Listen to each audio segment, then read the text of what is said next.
નમસ્કાર મિત્રો, મનોહર times news ચેનલમાં આપનું હાર્દિક સ્વાગત છે. આજે આપણે સાણંદના અતિ મહત્વના પ્રશ્ન કે જે રેલવેની અસુવિધા છે તેની થોડી ડિસ્કસ કરવા માટે ભેગા થયા છીએ. આપણી સમક્ષ હાજર છે જે રેલવે માટે છેલ્લા ઘણા સમયથી અવાજ ઉઠાવતા આવ્યા છે એવા અરવિંદસિંહ વાઘેલા અને સાધના ફાઉન્ડેશનના ગૌરવભાઈ ઠક્કર, જેઓએ પણ અવારનવાર પોતાના આર્ટિકલ સ્વરૂપે કે અન્ય સ્વરૂપે આ મુદ્દાને ઉઠાવ્યો છે. સાણંદ માટે રેલવેનો મુદ્દો બહુ અગત્યનો છે અને છેલ્લા ઘણા સમયથી આ સમસ્યા છે, પણ એનું નિરાકરણ આવી નથી રહ્યું.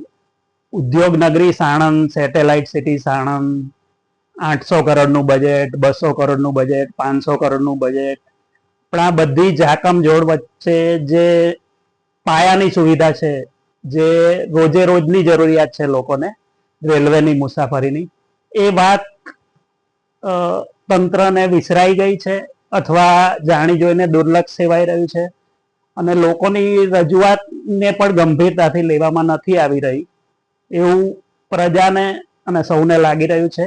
ત્યારે આ અતિ મહત્વના મુદ્દા અંગે અમે પોડકાસ્ટ લઈને આવી રહ્યા છીએ. આપણી સમક્ષ હાજર છે અરવિંદસિંહ વાઘેલા, તે એમનો મત જણાવશે.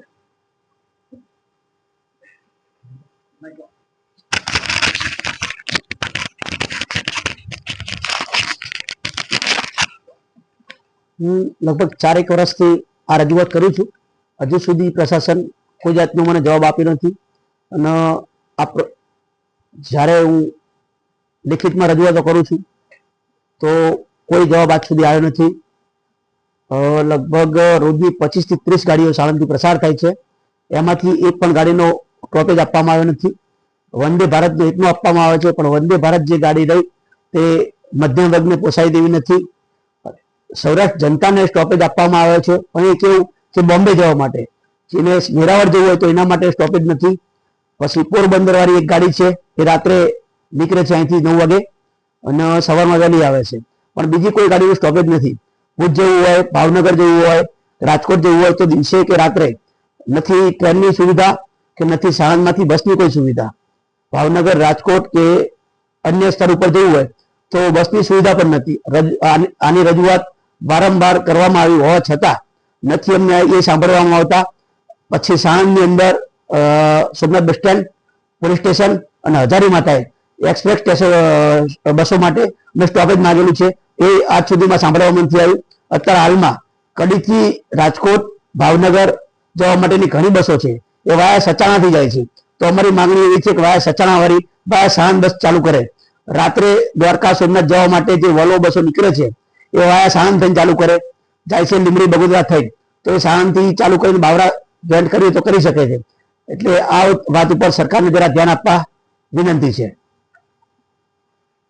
તમે ક્યારે ક્યારે કેટલી વખત રજૂઆત કરી? રજૂઆત કરવામાં તો લગભગ હું 4 વર્ષથી ચાલુ છે. આરટીઆઈ લિખિતમાં આપું છું અને સોશિયલ મીડિયાના માધ્યમથી પણ આપું છું, પણ આજ સુધી કોઈ જાતનો મને જવાબ આપવામાં આવ્યો નથી. સાણંદમાંથી કેટલા પેસેન્જરો છે જેને સૌરાષ્ટ્ર તરફ જવામાં ભારે હાલાકી ભોગવવી પડતી હોય? અત્યારે હાલમાં પેસેન્જરો તો ઘણા હોય છે, પણ કેવું છે કે સ્ટોપેજ છે નહીં, તો હવે રેલવે સ્ટેશન ઉપર તમને ખ્યાલ આવે નહીં. પણ અત્યારે હાલમાં રેલવે સ્ટેશન ઉપર તમે જાઓ તો રોજનું પર ડે નું 40,000 નું કાઉન્ટર છે, જે પરપ્રાંતિયો અહીંથી જવા માટે એમને બિચારાને વિરમગામ અથવા અમદાવાદ જવું પડે છે, જેનું ભાડું અહીંથી વિરમગામ 500-600 રૂપિયા પ્રાઇવેટ સાધન કરી જાય તો એનું ભાડું એટલું થાય છે. પણ 500-600 રૂપિયામાં પરપ્રાંતિ એના વતન પહોંચી શકે એટલો ખર્ચો આટલામાં થાય છે એમનો. મુસાફરોની વાત એટલા માટે કે રેલવે એવું રટણ કરે છે કે ભાઈ ટ્રાફિક નહીં મળતો એટલે અમે સાણંદ સ્ટોપેજ નથી આપતા, એવી વાતનું રટણ કરીને કદાચ ટાળી રહ્યું છે આ વસ્તુ, સાણંદનું સ્ટોપેજ. હવે આમાં એવું છે કે કોઈ દિવસ તમે સ્ટોપેજ આપી જ નથી. આપો તો તમને ખ્યાલ આવે કે શું આની અંદર છે. હવે તમે ટ્રેન ઊભી જ નથી રાખી તો તમે ટ્રાફિકની સમસ્યા છે કઈ રીતના તમને મળે છે કે નથી મળતી એ તમે કઈ રીતના કહી શકો છો? ટૂંકમાં શરૂઆત કરવી જોઈએ. હા, બધું ક્લિયર થશે, અત્યારે સુવિધા એક ઊભી થશે. હા, અત્યારે હાલમાં વંદે ભારતનું તમે સ્ટોપેજ આપ્યું છે, ભલે અત્યારે હાલમાં વંદે ભારતનું ભાડું મોંઘું છે, પણ અત્યારે હાલમાં રોજના 5 થી 7 વંદે ભારતના પેસેન્જર સાણંદથી મળે છે. એક તમે સ્ટોપેજ આપ્યું ત્યારે તમને ખબર પડી કે વંદે ભારતમાં પેસેન્જર સાણંદથી મળે છે. તો બીજી ગાડીને તમે આપીને ચેક કરી જુઓ 6 મહિના 12 મહિના પછી તમે આનો ડિસિઝન લઈ શકો છો, પણ એક ફેર ચાલુ કરો તમે. ગૌરવભાઈ, તમે શું કહેશો? એટલે દિનેશભાઈ, 2000 ને આપણી 11ની વસ્તી ગણતરી મુજબ સાણંદની વસ્તી છે એ 41,000 ની આસપાસની હતી. 21માં વસ્તી ગણતરી પછી થઈ નથી અને હજુ વસ્તી ગણતરી કદાચ ભવિષ્યમાં થશે, ટૂંક સમયમાં એવું સરકારશ્રી કહી રહ્યા છે. પણ તમે 11 થી 25 સુધીની જર્ની પાસ કરો તો મને એમ લાગે છે કે જે રીતે સાણંદનો ઔદ્યોગિક વિકાસ થયો એને જો સમજવાની કોશિશ કરીએ તો એ 41 લાખથી ઓલમોસ્ટ સાણંદમાં અત્યારે 1 લાખની વસ્તી હશે. જે રીતે રહેણાંક વિસ્તારો વધ્યા છે, નવી નવી સ્કીમો વધી છે, બરાબર છે ને. ખાસ કરીને જે માઇગ્રન્ટ્સ જે બહારથી રાજ્યોમાંથી કે ગુજરાતના જ કેટલાક શહેરોમાંથી અહીંયા આગળ જે પોતાના રોજગાર અર્થે વિસ્થાપિત ફરી અહીંયા આવ્યા છે, માઇગ્રેટ થઈને આવ્યા છે, બરાબર છે. એટલે જે માઇગ્રેશન થઈને આવેલા જે મિત્રો છે એમના માટે ને સાથે સાથે સાણંદના લોકો માટે પણ આ એક સળગતી સમસ્યા છે કે કહેવાય છે, તમે તમારી પૂર્વ ભૂમિકામાં પણ કીધું કે ભાઈ ઓટોમોબાઈલ હબ, સેટેલાઇટ સિટી અને જે તે સમયથી એના માટેની જુદી જુદી વ્યવસ્થાઓની પણ વાત થાય છે. એટલે એમાં એએમટીએસ ની સુવિધાની વાત હોય, એસટી ની સુવિધાની વાત હોય, પણ એના માટે ફંડ ફાળવણી પણ થાય છે. પણ જે પાયાની જરૂરિયાત છે, કારણ કે જયારે માઇગ્રન્ટ છે એમને તો બીજા રાજ્યમાં જવાનું હોય, બીજા શહેરોમાં જવાનું હોય, એ પરિસ્થિતિમાં એમના પાસે જે સાણંદ ખાતે જે સુવિધા ઉપલબ્ધ થવી જોઈએ સાણંદથી જવા માટેની, એ પાયાની સુવિધા નથી. હવે હકીકત એવી છે કે તમે હમણાં કીધું કે સાણંદમાં એવું કહે છે કે ભાઈ પેસેન્જર કે ટ્રાફિક નથી મળતો રેલવેને.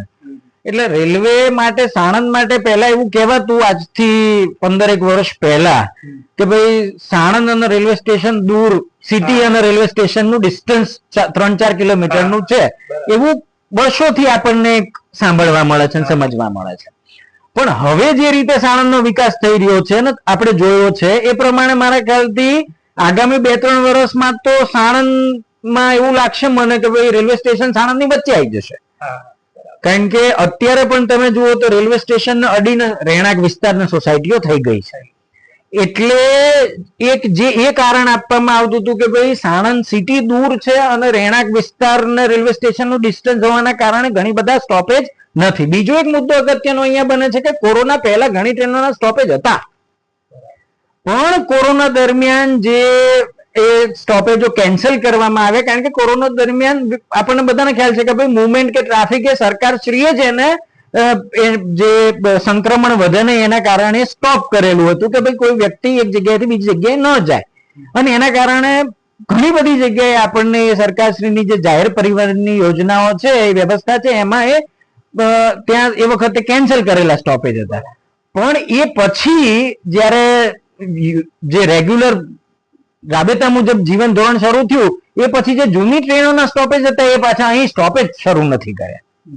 અને સાથે સાથે જે ઇન્ડસ્ટ્રીયલ હબનો વિસ્તાર તો વધતો જ જાય છે. સુવિધા વધવાની બદલે ઓછી. રેલવેના મુદ્દામાં આ એક મુદ્દો છે એવું મને લાગે છે. બીજો એક મુદ્દો જે અત્યારે સાણંદમાં ચર્ચાનો વિષય બન્યો છે એ છે કે જે દિલ્હી બોમ્બે ઇન્ડસ્ટ્રીયલ કોરિડોર, જે ગુડ્સ ટ્રેન માટેની આખી વાત હતી અને સરકારશ્રીએ બહુ સારી રીતે એને ફાસ્ટ કામ કરીને કોરિડોર શરૂ કરી દીધો છે. આપણને ખ્યાલ હોય તો ગીપપુરા જતા પહેલા જે કોરિડોરની ટ્રેન પસાર થાય છે. એટલે લોકોનું કહેવું એમ પણ થાય છે કે ગુડ્સ ટ્રેન માટે આખો કોરિડોર સાણંદ માંથી પસાર થતો તે ઉભો થઈ ગયો અને જે સાણંદના લોકોની માંગણી છે, જરૂરિયાત છે અને જ્યાંથી ટ્રેન પસાર થાય જ છે એ પેસેન્જર માણસો માટે, નાગરિકો માટે, આમ જનતા માટે ખાલી એક સ્ટોપેજ આપવાની વાત છે એ શક્ય બનતું નથી. આમાં બીજી એક વસ્તુ એવી છે કે સરઘસ જયારે રઉભા વાઘેલા હતા ત્યારે સાણંદ તાલુકા ડેવલપમેન્ટ કાઉન્સિલની સ્થાપના થઈ હતી અને એના પ્રમુખ હતા સ્વર્ગસ્થ પ્રભુભા વાઘેલા સાહેબ અને મંત્રી શામજીભાઈ પટેલ હતા. એ લોકોએ પણ જે તે વખતે આ ઝુંબેશ ચલાવી હતી. બિલકુલ. અને એમાં એવી બી કઈક વાત હતી કે અમદાવાદનું ભારણ ઘટાડવા માટે સાણંદને સેટેલાઇટ સિટી આપ્યું. બિલકુલ. તો એ જ રીતે અમદાવાદના જે સ્ટેશનો છે, કાલુપુર રેલવે સ્ટેશન અને સાબરમતી સ્ટેશન, હવે સાણંદ સ્ટેશનને જો ડેવલપ કરાય તો આ બે રેલવે સ્ટેશનનું જે લાખોમાં સંખ્યા થાય છે ટ્રાફિકની મુસાફરી, એ આખું ભારણ અહીં ડાયવર્ટ થાય તેમ છે. અહીંના લોકોને સુવિધા મળે બિલકુલ. અને સાણંદના રેલવે સ્ટેશનનો વિકાસ થાય તો સ્થાનિક રોજગારીની તકો પણ ઊભી થાય. બિલકુલ સાચી. આટલો સરળ મુદ્દો તંત્રના ધ્યાને કેમ નથી આવતો એ બહુ મોટો પ્રશ્ન છે.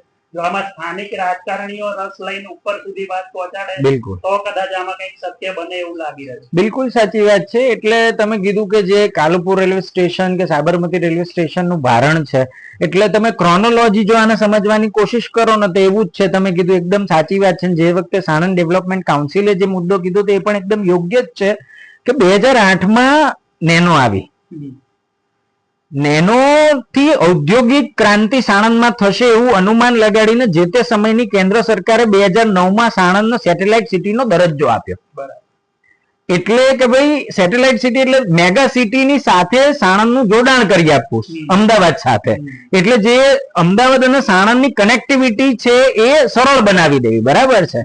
અને એની ક્રોનોલોજીને જો જરાક આપણે આગળ સમજવાની કોશિશ કરીએ તો 2010માં નેનોનું ઉત્પાદન શરૂ થયું અને 2012-13માં AMTS ની સુવિધા શરૂ થઈ ગઈ. ફરી આપણે તંત્રને બિરદાવવું જોઈએ એવું કામ 2024માં હમણાં પાછું થયું કે AMTS ની સુવિધા GIDC સુધી થઈ ગઈ. એટલે જે આંતરિક વ્યવસ્થા છે, માળખું છે, એ મજબૂત બન્યું એ આપણે સ્વીકારવું જોઈએ. પણ જે પરપ્રાંતિયો છે કે જે માઇગ્રન્ટ્સ છે, જે લોકો અહીંયા આગળ પોતાના ધંધા રોજગાર અર્થે અહીંયા આવ્યા છે સાણંદમાં, એમને માત્ર અમદાવાદ નથી જવાનું. અને હવેની પરિસ્થિતિ તો એવી થઈ છે કે માત્ર સાણંદમાં નહીં, સાણંદ GIDC માં જે મિત્રો કામ કરે છે અમદાવાદમાં પણ વસવાટ કરે છે. કારણ કે અમદાવાદમાં પણ વસવાટ કરે છે. બરાબર છે. જે તે જગ્યાએથી વિસ્થાપિત, જે તે જગ્યાએથી માઇગ્રન્ટ થઈને અમદાવાદમાં પણ આવ્યા છે. તમે બોપલ, ગુમાગ આજુબાજુના વિસ્તાર જુઓ તો આપણી ઇન્ડસ્ટ્રીયલ બસો છે જે કંપનીઓની, એ વિસ્તારમાં પણ જાય છે. બરાબર. મુદ્દો એ બને છે કે એમને જયારે પરત એમના માદરે વતન જવું હોય તો સૌરાષ્ટ્રમાંથી બહુ જ બધા લોકો આપણા ત્યાં અહીંયા આગળ આવ્યા છે. બરાબર છે. પછી તમે બીજા રાજ્યોમાં, આપણે તો એવું કહીએ તો એમાં અતિશયોક્તિ નથી, બીજા દેશના લોકો પણ આપણી GIDC માં કામ કરે છે. આપણી માંગણી એવી નથી કે ભાઈ એરપોર્ટ અહીંયા આવે. આપણે વ્યાજબી માંગણી કરવી જોઈએ. હા, બરાબર છે કે ભાઈ કે જે ખરેખર જરૂર છે. અને તમે જુઓ કે આ મુદ્દો એટલા માટે તમને એ જાણીને આપણે ગર્વ લેવા જેવી બાબત છે કે આખા ગુજરાતમાં સૌથી વધુ સંખ્યા ધરાવતું પેન્શન મંડળ હોય તો સાણંદનું છે. આખા ગુજરાતમાં સૌથી વધુ પેન્શન મંડળ ધારકો એટલે સંખ્યા સભાસદો ધરાવતું પેન્શન મંડળ છે સાણંદનું છે. એટલે બધા સિનિયર સિટીઝન છે. હવે સિનિયર સિટીઝનોને ક્યાંક યાત્રા કરવા જવું હોય તો એમને કેટલી તકલીફ વેઠવાની. અહીંથી આપણે કોઈ મંદિર કે કોઈ સંઘ કે કોઈ યાત્રા સ્થાને લઈ જાય તો આપણે બધા જ જાણીએ છીએ સીધું કાલુપુર જ લઈ જવા પડે છે. અહીં આપણા રેલવે સ્ટેશન થી તો આપણને કઈ, એટલે બાળકો, વૃદ્ધો, મહિલાઓનો જયારે મુદ્દો આવે છે, દિવ્યાંગોનો જયારે મુદ્દો આવે છે, ત્યારે આ વધુ સંવેદનશીલ મુદ્દો બની જાય છે. એક મુદ્દો એવો પણ છે કે જે સાણંદનું રેલવે સ્ટેશન છે એનું ઇન્ફ્રાસ્ટ્રક્ચર એકદમ ખરાબ છે. ત્યાં બેઝિક સુવિધાઓ, શૌચાલય જેવી સુવિધાઓ બી નથી. ત્યાં કોઈને ઇન્જર્ડ હોય કે દિવ્યાંગ હોય તો એ રેલવેમાં ચડી જ ના શકે, ટ્રેન પકડી ના શકે અને ફરજિયાત જવું પડે. જે ઉભી રહેતી ટ્રેનોમાં પણ ના ચડી શકે એવી પરિસ્થિતિ. એટલે મને એવું લાગે છે કે તમે જે હમણાં પેલો એક મુદ્દો કીધો ને કે ભાઈ સ્થાનિક રાજકીય આગેવાનો જો આમાં રસ લે, એટલે સ્થાનિક રાજકીય આગેવાનો અને ખાસ કરીને આપણા સંસદ સભ્યશ્રી, ધારાસભ્યશ્રી અને જે કઈ પણ સત્તાધારી પાર્ટી અને વિરોધ પક્ષના માણસો, આપણા માટે તો રાજકીય આગેવાન છે. બરાબર છે. સાથે સાથે મને એવું લાગે છે કે પ્રજાએ વધારે જાગૃત થવાની જરૂર છે. આજે તમે કહો છો બહુ જ મુદ્દા બહુ અગત્યના છે કે જો એ ડિઝેબલ લોકો માટે, જેને આપણે સ્પેશિયલી એબલ્ડ કહીએ છીએ, જે દિવ્યાંગ છે, એમને એક્સેસેબલ થાય એવું રેલવે સ્ટેશનની જો પૂરતી સુવિધા ના હોય તો અતિ સંવેદનશીલ મુદ્દો છે ને એની સાક્ષી હું પણ છું, હું પણ ત્યાં આગળ ગયેલો છું, બરાબર છે કે ઇઝી એક્સેસ થઈ શકે એમ નથી. તો મને એમ લાગે છે કે આપણે જેટલા લોકો સાણંદ રેલવે સ્ટેશન સુધી પહોંચીશું એટલું પ્રેશર ક્રિએટ થશે. આપણે અત્યારે જે મિત્રએ કીધું અરવિંદસિંહ તો આ બાબતમાં બહુ છેલ્લા 3-4 વર્ષથી મારા ખ્યાલથી એક મુહિમ સતત મુહિમ એમણે ઉભી કરેલી છે અને વંદે ભારત સ્ટોપેજ તે એમની મુહિમનો જ એક હિસ્સો છે, બરાબર છે. એમને મુહિમ કરી ત્યારે જ એનું મળ્યું છે. પણ મને એમ લાગે છે કે તમે વિચાર કરો કે એ પેસેન્જર ની વાત કરે છે. મને તો એક મુદ્દો એમ લાગે છે કે આરટીઆઈ માં મળેલી માહિતી મુજબ અત્યારે 40,000 ની રોજની આવક હોય તો 20 થી વધુ ટ્રેનો તો 20-25 થી વધુ ટ્રેનો પસાર થાય જ છે. ચલો આપણે બધી ના કરીએ પણ 50% ટ્રેનો નું સ્ટોપેજ કરી દઈએ, એવી વ્યવસ્થા થાય જે વધુ જરૂરી છે એવી ટ્રેનોનું, તો રોજનું લાખ રૂપિયાની આવક થશે. અને આવક થશે તો એ જ આવકમાંથી એનું સમારકામ પણ થશે.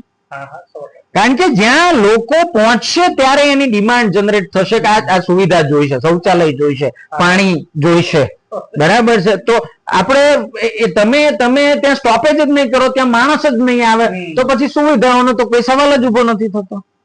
એટલે મને એમ લાગે છે કે આ એક જોડાયેલું છે. અમિતભાઈ શાહ જેવા આપણા સંસદ સભ્ય હોય ત્યારે આપણે કોઈ ટ્રેનોનું ગેજ બનાવીને એને સ્પેશિયલ આપણી બાજુ વાળવાની માંગણી નથી. એ ઓલરેડી પસાર થાય છે, એનું ફક્ત સ્ટોપેજ જ આપવાની વાત છે. આટલી સરળ વાત જો અમલમાં મુકાય તો લાખો લોકોને ફાયદો થાય. વાત ઝડપથી અને ઉપાડીને એ કામ થાય જરૂરી. એટલે આપણે આશા રાખીએ કે આવનાર સમયમાં આપણા માનનીય સંસદ સભ્યશ્રી ને ધારાસભ્યશ્રી આ વિષયને સંવેદનશીલતાથી ધ્યાને લે, બિલકુલ પ્રાથમિકતા આપે. અને નહીતર પછી મને લાગે છે કે સાણંદના જનતાએ વધુ જાગૃત થવાની જરૂર પડશે કે ભાઈ અરવિંદસિંહ જેવા અને જનતા પોતાના પ્રશ્ન ગંભીરતાથી ના લે તો પછી બિલકુલ સાચી વાત સાથે સહમત છું. સાચી વાત છે. જી આભાર તમારા બંનેનો. Thank you. શ્યામજીભાઈ પટેલ, માનદ મંત્રી, સાણંદ તાલુકા ડેવલપમેન્ટ કાઉન્સિલ. અને છેલ્લા ઘણા વર્ષોમાં સાણંદના રેલવેના પ્રશ્નો માટે ખૂબ અવારનવાર રજૂઆતો કરી છે. એમાં સાણંદથી દરરોજ 70 કરતાં વધુ ટ્રેનો સૌરાષ્ટ્રના અલગ અલગ શહેરોથી ભારતના અલગ અલગ ભાગોમાં જાય છે. આ ટ્રેનોને જો સાણંદ સ્ટોપેજ આપવામાં આવે તો સાણંદ શહેર અને એની આજુબાજુ વસતા હજારો લોકોને ભારતની ડાયરેક્ટ રેલવેની કનેક્ટિવિટી મળે. પણ ખાસ કરીને અમારી મુખ્ય માગણી એ પણ છે કે જામનગરથી અમદાવાદ જે ઇન્ટરસિટી ટ્રેન જાય છે એને જો સાણંદ સ્ટોપેજ આપવામાં આવે તો સાણંદથી સેંકડો લોકોને અમદાવાદ આવજા કરતા હોય, મધ્ય વર્ગના નાના પરિવારો નોકરી કરતા હોય, એમને રેલવેની સુવિધા મળે અને રેલવેના પાસ દ્વારા આર્થિક રીતે પણ એ લોકોને લાભ મળે. આમાં અમારી તો એ પણ માગણી છે કે સાણંદને અમદાવાદના ઉપનગર તરીકે ડેવલપ કરવામાં આવે, જેથી અમદાવાદનો રેલવેનું ભારણ પણ ઓછું થાય અને સાણંદનો રેલવેનો વિકાસ થાય અને જેનો સાણંદ શહેર અને એની આજુબાજુ વસતા હજારો કુટુંબોને એનો લાભ થાય.